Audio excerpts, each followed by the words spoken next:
Hello, beautiful soul, and welcome to another episode of Intuitive Creators Spotlight. I am Stella, your host, and in this playlist, I invite amazing intuitive creators who embraced exactly who they are. They embraced their path and now are on a journey to serve the world, to help other people connect with themselves and with the world around them. So today we will have a very interesting episode. I have here with me the amazing Sarah Jayne. She is also known as Mistress Jayne. She is a shamanic sex witch who merges sacred sexuality and conscious kink to create healing spaces to release to where people come to release shame, embrace desire, and step fully into who they are. Hello, beautiful. Welcome to this podcast. I'm so happy you're here with me today.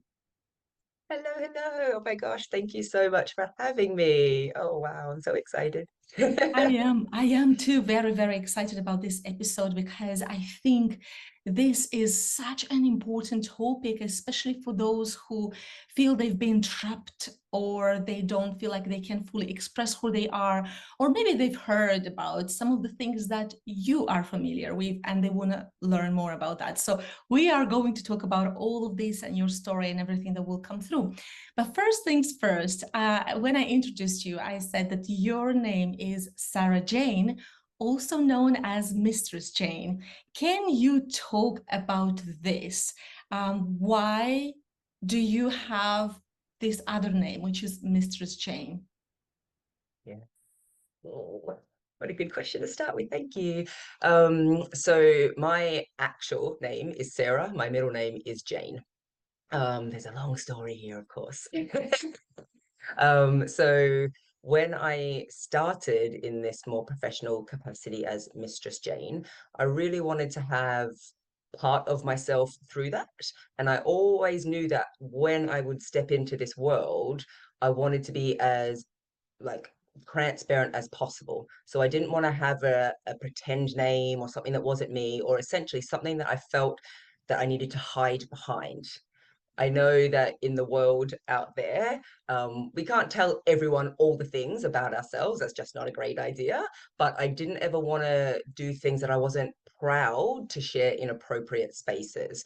So part of having Mistress, who is the head teacher, she's the educator, she is the one in command, as having part of my name. That felt really important to me. But also, the Jane was a claiming of when I was much younger, my mum would call me Sarah Jayne, and I would hate it. I would hate it. Yeah.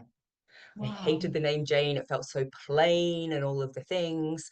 And so, a number of years ago, when I was doing even more healing work around my mom, around reclaiming myself, I was like, I literally reject part of my name. So I started asking to be called Sarah Jayne, Sarah Jayne.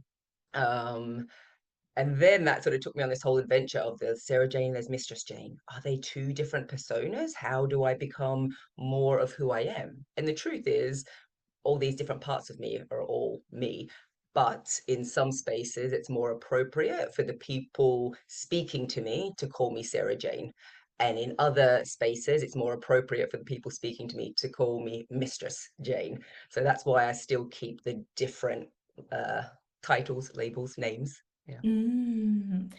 I love it because you, like you said, you didn't want to create something that's different or just a pretend name or something like that. You still wanted to show your energy, but to kind of filter it through a different kind of label and it's to still keep your beautiful presence for the world. You know, this work is so beautiful. The work that you do, you help other people connect with their own sensuality. And of course, this takes a lot of healing on the practitioner's side or the person who facilitates. You have to go through a lot of healing yourself in order to reach a point where you feel like, hey, you know what? I am in a position to hold space for others too. Can you talk to us about like what was that moment when you realized, okay, I've been through a lot of work, like a lot of experiences myself. I've done a lot of work on myself. related to intimacy, to sexual work. And then now it's the moment when I can't keep it all to myself anymore. I need to share it with the world. What was that moment? So my very first event that I held, which is now an event that I hold every couple of months, and it's my most, let's call it popular one that I do. It was actually an idea given to me by the universe, by the goddesses, whatever you identify with, during a sensual massage. I was turning 40, and it really felt like I was changing who I was energetically. That this moment in time felt like it needed to be marked in ritual, that I was transitioning from one version of me to another version of me. And part of that new version included kink, BDSM, all these wonderfully weird things that I was now interested in. And I wanted to bring some of my, uh, let's call them regular friends, into that world. And just like I didn't want it to be so separate anymore. I wanted them to know more of who I was. And so, as part of this ritual week, I was given this idea to hold this event. And I was like, okay, that sounds cool and amazing. What a great way to celebrate me and mark this transition in my life. Once I had held that event and experienced it for myself, but then also heard the feedback from a lot of my friends who had never experienced anything like this, I was like, oh my God, I have to do this. Like, I've never done anything like this before to make money, but I have to do this. This is special and it's important and it makes a difference like that for people's lives and their sexual shame and their past potential traumas. And I was just like, this needs to be a thing in my life. I need to do this thing and I can do this thing. Yeah. Mm. I think that's a very powerful one when you feel or get that knowing for yourself that you can do it, and also that the world needs what you can do. Isn't this just a beautiful alignment? So, if you remember some of those messages that you received from your friends after the first event, what was something that like stood out to you and you maybe told yourself that is clear evidence that I need to continue to do this? Hmm. I think a lot of my friends who had never been in this world before, and the world that I'm talking about is like you might know it as play parties. I call them events. Some people might call them sex parties. I don't believe that's what I do. But this is the world I'm talking about. A small, up to 30 people, intimate situation where people can explore sensuality and sexuality. Yeah, whether it's with another person or in a group setting, something like that. So this is the world that I'm talking about. Um, a lot of my friends who had never experienced that before and had never even thought that it would be possible for them said things like, oh my God, it wasn't scary. Oh my God, I really felt like I could open up.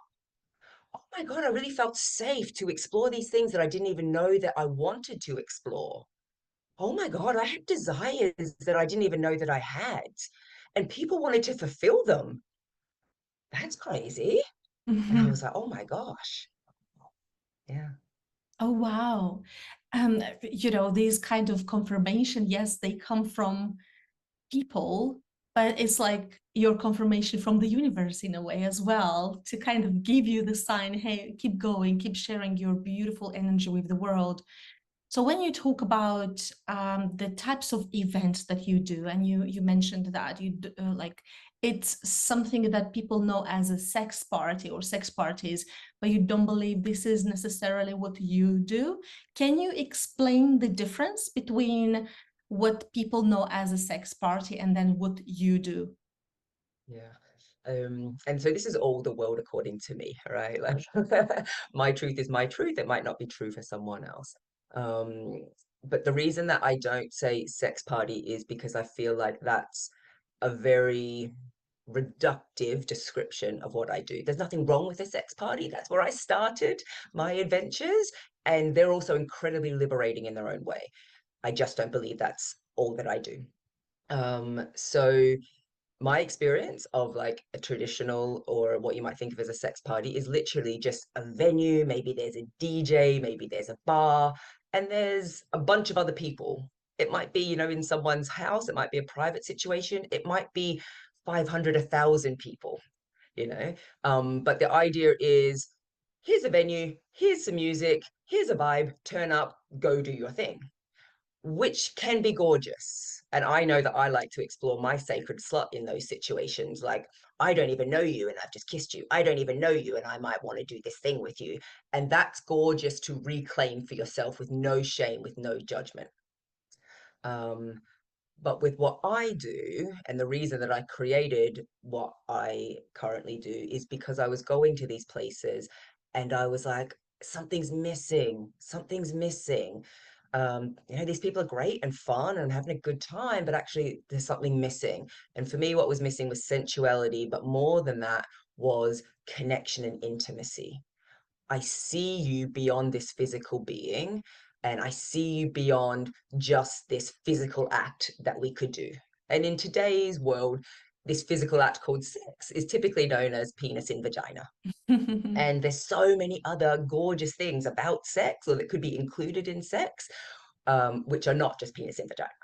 Um, but this is kind of what I was experiencing. I was like, I want more connection. I want more intimacy. I want more spectrum of the experiences that I can have, but no one's doing that. Where do I go to have this?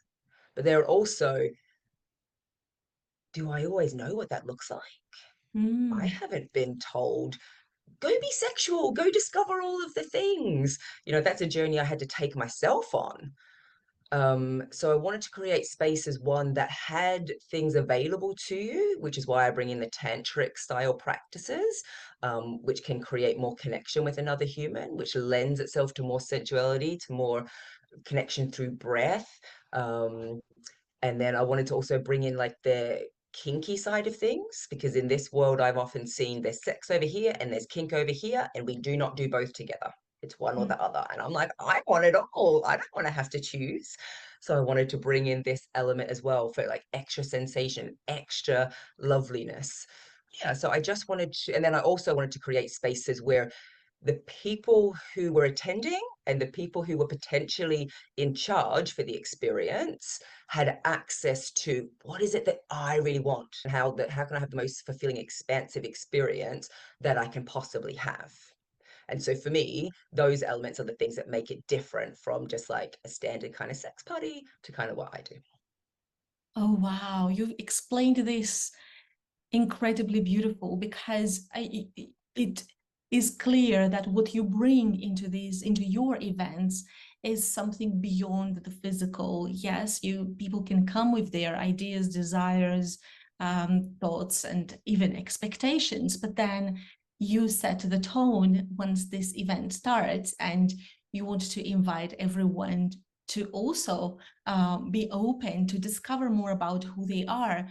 Would you say that the event can be different according to what kind of group of people comes in, or would you say that you decide in advance and then you go with what you decided, or is it a mix between two? Yeah, it's definitely a mix. How I see it is it's a co-creation. Mm. And I love how you said, well, what you're pointing to was that I kind of start setting up this event well in advance. And I really believe that I kind of set this container. I bring in the people, and then we have this mishmash of co-creation as we move through the experiences that we have. And I really do feel that that is part of my responsibility. And this is where I bring in my shamanic stuff. This is hence the Shamanic Sex Witch. I do a lot of work around, cleansing the space, preparing the space, but also certain energies that I will ask to come in, support us. My energy that I feel that I can kind of hold um, on a given experience. And then once I've kind of created that container with all of those energetics, then it's about how do the people who attend, what's their mishmash together, and how do they bring their own magic as we weave together in this dance in what I now call a liminal space, a time of not here, not there, we're in between. So when these people come to you, of course, they have the understanding that there is going to be a magical experience for them. And some of these people, they might be already familiar with terminology like kink or BDSM.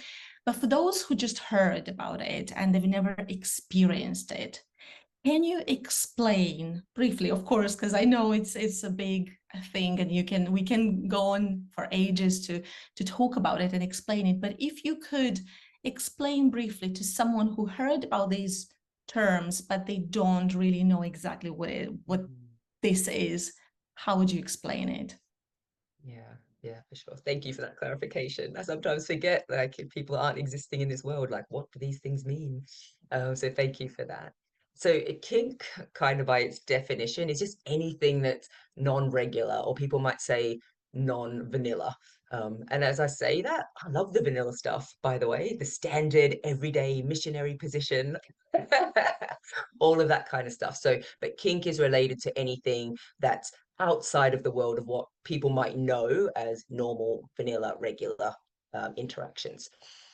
BDSM is its own acronym, and now you're really testing me, feeling like, what does the acronym stand for? So it's bondage, uh, discipline, and dominance, sadism, and submission. And M is, how do I pronounce this? Masochism. So they each kind of have their own word attached to them that underneath that sits a whole bunch of actions or practices and tools and fun things that you can do to express those things.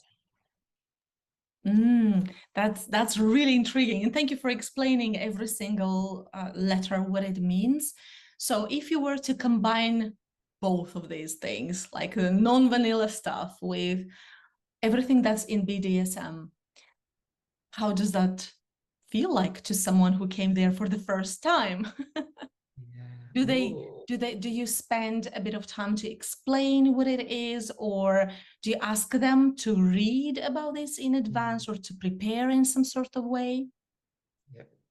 So the people that come to me come in a couple of different ways. There's a really great website in the UK in particular that just kind of connects kinksters to events and to each other and all of that. So people that come through that channel typically already have some background in that.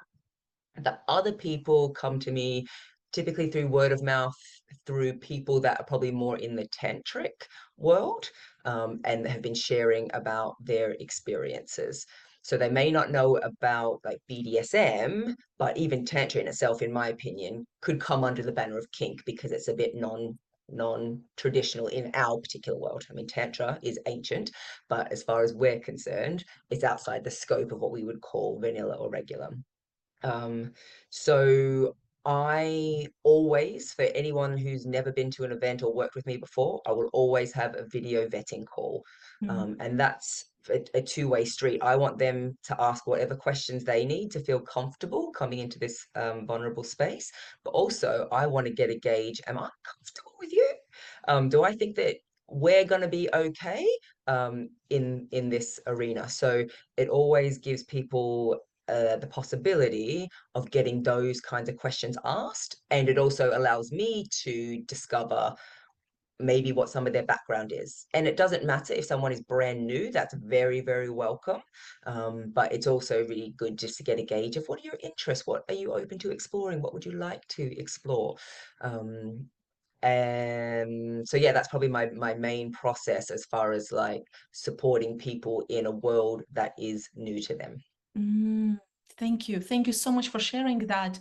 And I'm glad you mentioned about this, because maybe somebody's watching this video and they're thinking, oh my God, I really want to go to Sarah Jayne's event. I really want to be there, but like I've never been there. So where do I even start from? So thank you so much for explaining this. So as we like, when we think about this beautiful world where people come in and they explore their own sensuality and they dive into this intimacy space more, I can imagine there is a lot of healing that happens.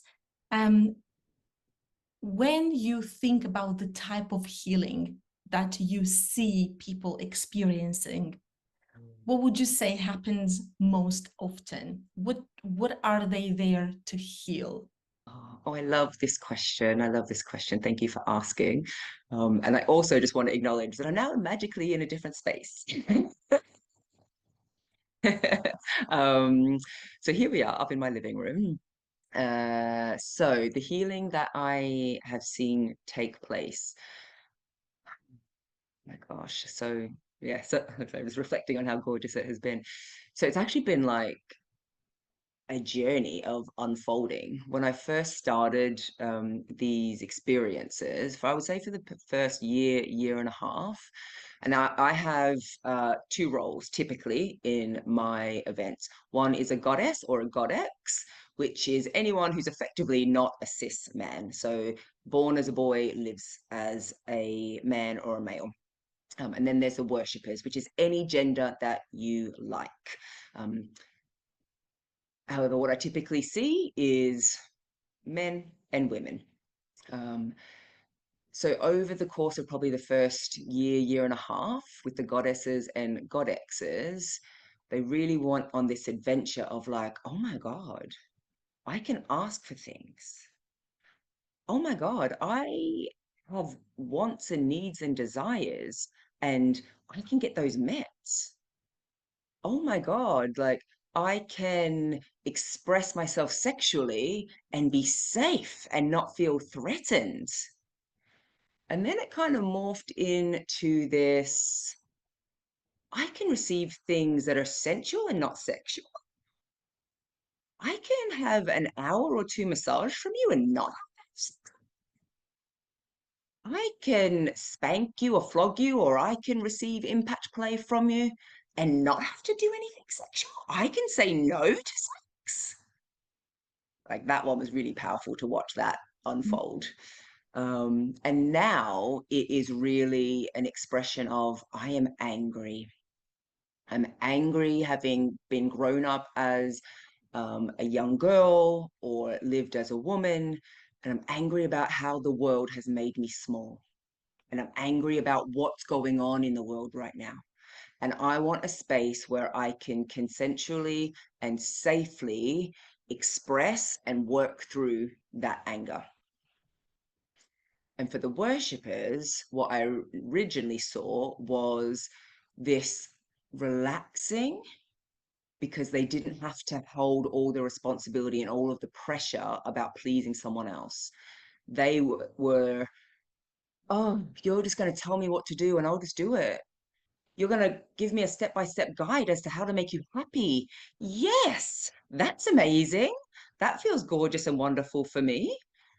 And then it really progressed into worshippers turning up who would very readily and happily put their wants and needs and agendas off to the side in service of someone else's wants, needs, and desires.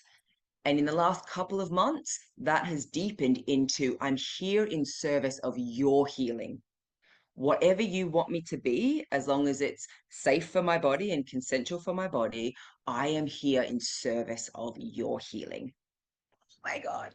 Oh, just as you're talking about it, I can absolutely see what a big impact something like this has for everybody in that space. And I am sure that it also has an impact for the people in their lives too, because we know that when we do healing, whatever kind of healing on ourselves, our relationships in general with people and with the world, they do change, improve, and progress, which is so, so beautiful.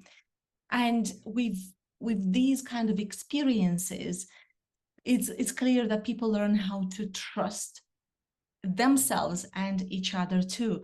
And how incredible it is that if more people would acknowledge that they do have desires that are not vanilla and they want to have those experiences for themselves and know that it is okay to go and ask for certain things or do certain things, then we will have much less anger in the world and less situations where people would abuse, I guess. So it's or receive abuse too.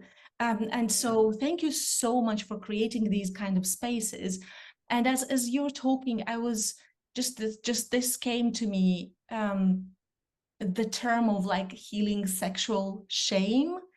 Do you feel that this is happening a lot? Do you feel that people, some maybe, have experienced sexual shame in their life, and then they come there with the intention to heal that? Uh, yeah, absolutely. I mean, I think just in general around the world, like it varies from culture to culture and country to country. We all just by default have sexual shame, whether we came in from past lives, or it's just from this experience of this world. Because typically speaking, and again, it varies from culture to culture, we're not too just liberal about our bodies and self-love and sex and sensuality. You know, a lot of cultural stuff is we only do that behind closed doors. We only do that in a certain way. Anything other than that, you're weird, that's dangerous, that's scary, you know? So I think to a degree, most of us carry some kind of sexual shame with us. There are people that come to me and my events specifically because they want to unpack that. They want to be intentional about having a different kind of experience. And then there are people that come in search of, I want more, but I don't know what that is. And they just experience through the adventure that they go on and through the openness and willingness that they allow themselves to go in to these experiences, they just almost by default, almost by accident, they uncover some of these things and have these realizations that then have these incredible positive impacts for their life in going forward. Wow, thank you so much for that. And so I guess when somebody is choosing to go through this journey, you probably witness lots and lots of transformations in people. And I always say that when we do healing in different kind of spaces and ways as facilitators as well, because we step into that energy of being of service, it's like we receive a lot of that healing too without asking for it, which is just incredible, because then that helps us go and serve even more people. So if you were to say, who are those people who come into your spaces? Who are your clients? How would you describe your clients? Who are they? Mm, who are my clients? So when I originally started doing this, one of my main intentions, and the reason I call my brand Divine Darkness, is the intention of let's go into our own inner darkness, our hidden parts, our repressed parts, our shadow parts. Let's go in there and let's look at them and let's explore them. And if it's safe and it's consensual, let's enact them. So the type of people that I tend to attract or work with are people that want to do that, that they have this feeling of there's something that I want to explore, but it feels taboo or naughty, or it feels like there's something wrong with me. But it's a very strong feeling in me that this is part of who I am, but I just need the space and the permission and the validation to be able to bring that to light. Is there a different type of person that I attract? If they don't quite have that language around it, it typically is people who are feeling like unfulfilled in their sex life, unfulfilled in their relationship, and they're seeking more. They may not have the words, but typically the words are intimacy, connection, being seen, which is terrifying for us humans, but it's something that we all crave. I want you to see who I really am. I want you to stop and pay attention and not speak and just listen or just look. I want you to see beyond my physical. I want you to connect to my energy. And I want to show you who I am and that be okay. I think that's such a need for us all. There's so many Mm, parts of us that I think that are not okay. And we just want someone to say, ourselves really, but we just want to know we're okay. Exactly how we are mm, is okay. to give ourselves the permission to be who we are, to explore that, how you say, in a very safe way, consensual way, in a way that feels good and yeah, safe for everybody. And talking about connection, I know that you also help women reconnect to their menstrual cycle. Why do you feel this is important? So for me, in the world according to me, my experience has been that it has been tracking my menstrual cycle, getting to know what goes on in my body and in my mind, and with Sarah Jayne, day to day, week to week, month to month, year to year, through the lens of my menstrual cycle, has been like the biggest tool as far as connecting to myself and knowing who am I really, and especially for someone with a menstrual cycle, who am I really today? Because we can change from day to day, like with our hormones fluctuating, we go through different seasons within our menstrual cycle, within the full 28 days, 28-ish days of our menstrual cycle. We change all the time and we change very quickly. And the world has told us that that's not okay. We should be consistent and we should be like this, and we're not. And so for me, learning about my own cycle is like a life study of me, of who I really am. And the more that I can discover and unpack who I really am, the more I can show her and be her in the world. And my experience has been when I do all of that, magic just happens all around me. Mhm. Because you're in connection with yourself, with your own flow. And it's not a coincidence that throughout the month, there are times when we just feel like we want to lay in bed and do nothing. And there are days when we just want to move the mountains Yeah, and yeah. just do so many things. And yeah, it's a beautiful combination between like the feminine and masculine energy if we work with the cycle, isn't it? Because then you don't have to be on the go all the time, but you also bring that on the go energy when you need to make things happen. And so thank you so much for doing this for your clients, because I can only imagine like how their life would change. Did you like, what kind of feedback do you usually get when somebody understands how important their connection to their menstrual cycle is? So I think the first thing that I'm going to say here is I also really want to credit Red School, who are like my biggest teachers in this context of life. So a lot of what I speak about is, yes, 100% from my own experience, but it has been from the tools that they have given me. Um, so when I work with people, some of the biggest things that they say is like, they've just got no idea. They've got no idea when their menstrual cycle starts. They've got no idea of the different seasons. They've got no idea how to use it to their advantage. So when they start discovering these things, often it can turn their life upside down a little bit. Because you start becoming more of you, and the world has not told you to be you. They've told you to be a cookie cutter version of who they think you should be to be Mm, productive in the world.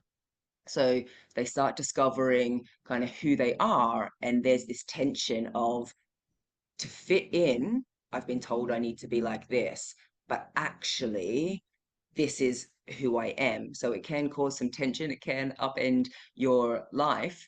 But typically, what I hear is just more self love, more self acceptance, just feeling more like, even though I know that what I'm doing is different to what the world says that I should, it just feels right to me.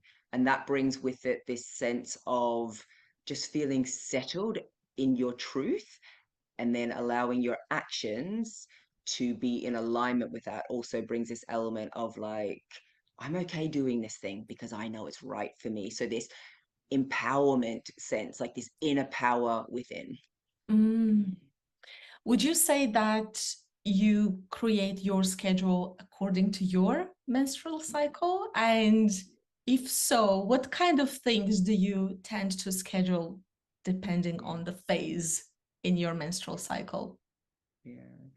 So yes, 100% I do. And I also now live my life according to the seasons outside. So with my cycle, I track day to day and week to week or season to season. And this has been like years of this kind of practice.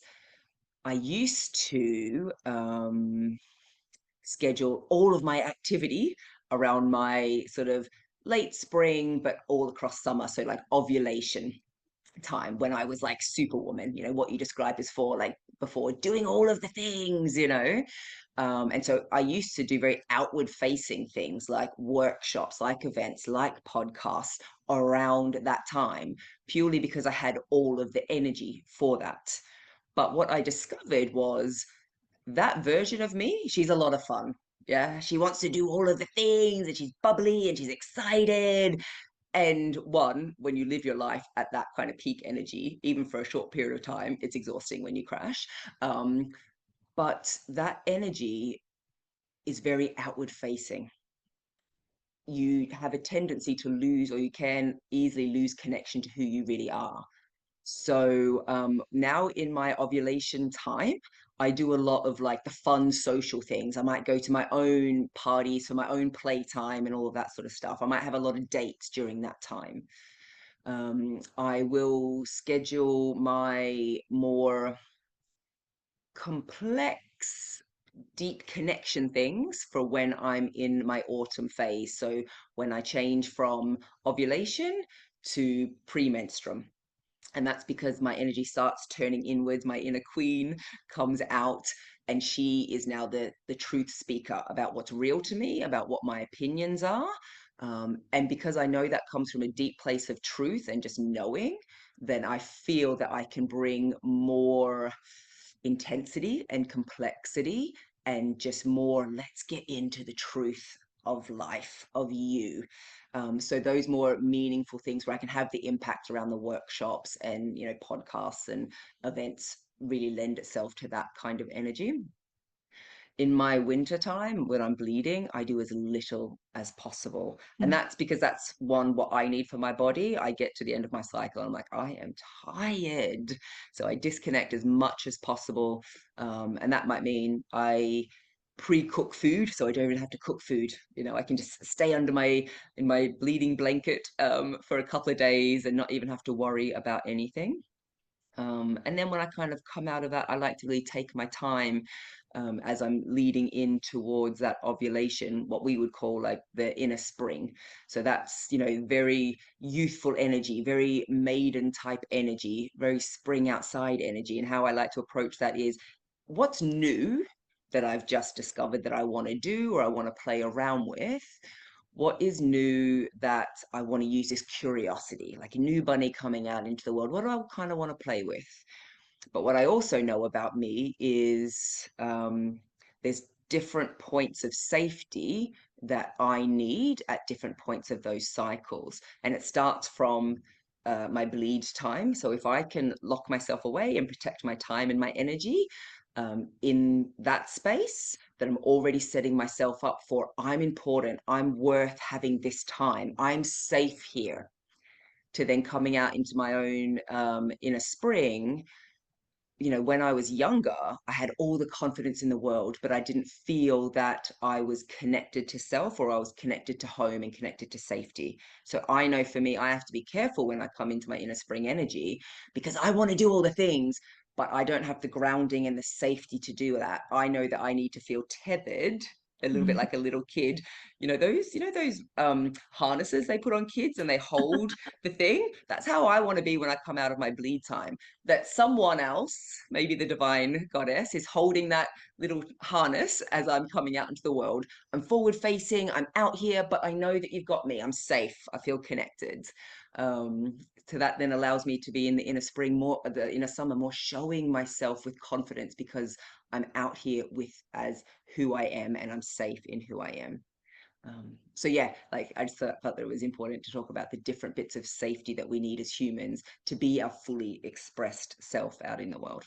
And that comes with a lot of awareness about yourself, the world, the seasons. And this is such a beautiful gift to our human body and our soul as well, to be in contact with all the elements, with nature, with everything that is around us too. And yes, when you go through the winter time through especially late autumn, winter, you just want to reflect, to sit in that coziness. And yeah, I loved how you described everything, because I could totally see when you're describing the when spring comes, you just want to explore and you want to just look at what is possible. When if we were to go back a little bit to our conversation about kink and BDSM, to Mm. everybody who's watching us, if you were to explain your perspective of what is the connection between pain, pleasure, and transformation that is happening within that space. Oh, how delicious. What a lovely question. Um, mm, so pain, pleasure, mm, connection. How wonderful. It does depend human to human or person to person. But in your body, when you receive pain, after that, endorphins rush out to ease the pain. So, although we don't always like being spanked or hit or something like that, the body's response to that is lovely. So, pain, endorphins.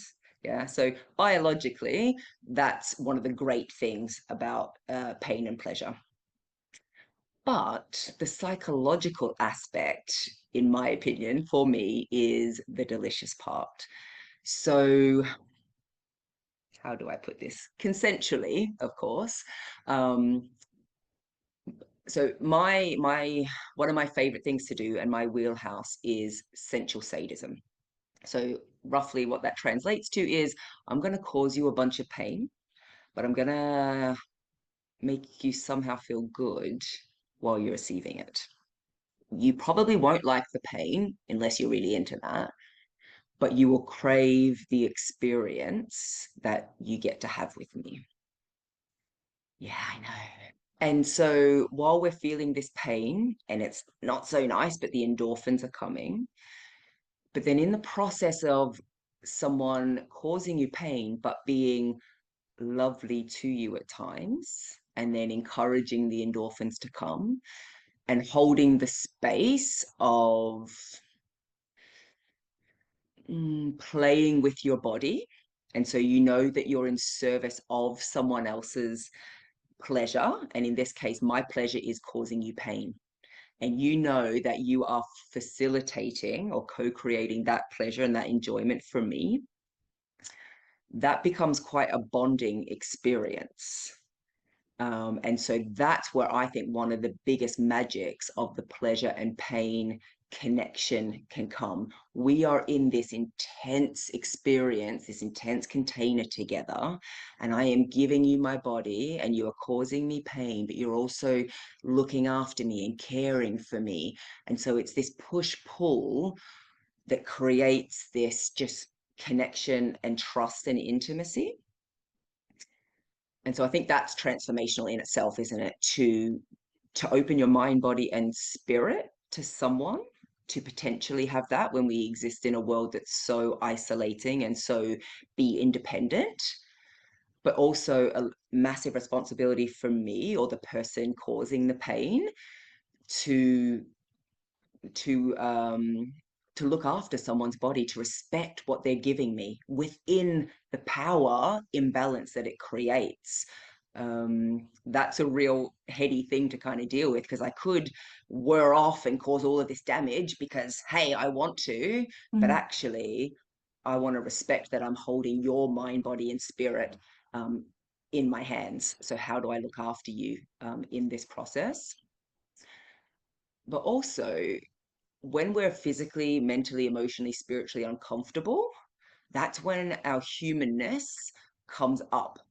Yeah, and that might look like, so an example is the very first time I was flogged by a romantic partner. It was lovely. And then in 1 second, my brain went to, how could he possibly love you? He's hurting you. And then my body, she shut down. And then he went, oh, let's not do this anymore. Let's take a break. Mm. And so I got to see, oh, I've got a connection with physical pain. Could be more than that, but in this context, it was physical pain. I've got a connection with physical pain and someone hurting me, which equates to not loving me. Is all of that true? And so then I got to go into this rabbit hole of unpacking all of that stuff. And what I actually got to see was this was consensual. Um, I I think I suggested doing it, so it was something that I wanted to explore. And then the moment my body shut down, I didn't even say anything, but he knew we're now at our limits. Mm. So now I've had this experience of someone who, even without me having to say, will protect me and will look after me. So yeah, like so much transformation like exists in those spaces. Wow, thank you for explaining all of this and in such a beautiful way and sharing part of your story as well, because I'm sure everyone who's watching us, and if you beautiful soul watched up until this point, then you are definitely in for a treat. You've been in for a treat because this whole information is is needed it's needed to be shared in this kind of beautiful way, as in like what happens energetically beyond the physical interaction and beyond, hey, I want to experience this and that. So thank you for explaining this connection between pain, pleasure, and transformation. To everyone who's watching again, please make sure you check out the description of this video to know how you can connect with Sarah Jayne, so that you can experience her events if you're in the UK, or I don't know, do you do events outside the UK as well, or I'm currently working on that right now. So I'm looking to host events in Australia. I'm looking Portugal and Bali, but also San Francisco and New York. So potentially coming to those places ooh. within the next 6 to 12 months. Oh, wow, how exciting. So depending on when our beautiful viewers are watching this video, it can be a month from when we share it or years from when we share it. Make sure that you check where these events are happening. And if you feel called, just connect with Sarah Jayne because she's a beautiful, beautiful soul. So as we are wrapping up this episode, I'd like to ask this one last question. So if somebody feels drawn to kind of exploring their desires and ideas and just reclaim their sensuality and connect with their body and with other people as well, but they feel that they are afraid, they still have a fear somewhere, what would you suggest for them to do as a first step? Mm, yeah. I mean, first, I think that fear is a healthy thing. Um, it kind of it's the thing that says, oh, hold on, let's just check this out. Let's just make sure that we're safe. So I think it's a positive thing if there's a bit of discomfort or a bit of fear if someone's coming into this kind of world. It lends itself to a level of discernment, which is probably exactly my biggest, I guess, guidance for anyone who's wanting to explore is to go slow. There's always going to be more opportunities for you to go a little bit deeper and a little bit deeper. But in the beginning, just go slow. Listen to what your body has to say. And, after each experience, just have a little check in. What did I learn? What did I discover? Could I make my boundaries that were here, maybe now here? And then have that experience. And then maybe the boundaries are out here. But yeah, go slow with the experiences that you have and the people that you allow into your life. Listen to what your body's wisdom around who should I trust, who should I let do these things. Um, Yeah, and just always keep coming back to yourself. Is this right for me? Is this still right for me? And at any point, you are 100% entitled to say, you that's enough now. Mm. We're done. Oh, Yeah. thank you so much. Thank you for your beautiful presence in this interview, for sharing your wisdom here with us and your knowledge. And to all of our viewers, if you're new to this channel, please subscribe, like this video, let us know your thoughts, and stay tuned for another episode soon. Thank you so much, Sarah Jayne, for being here today with me. Bye-bye. Bye. Bye.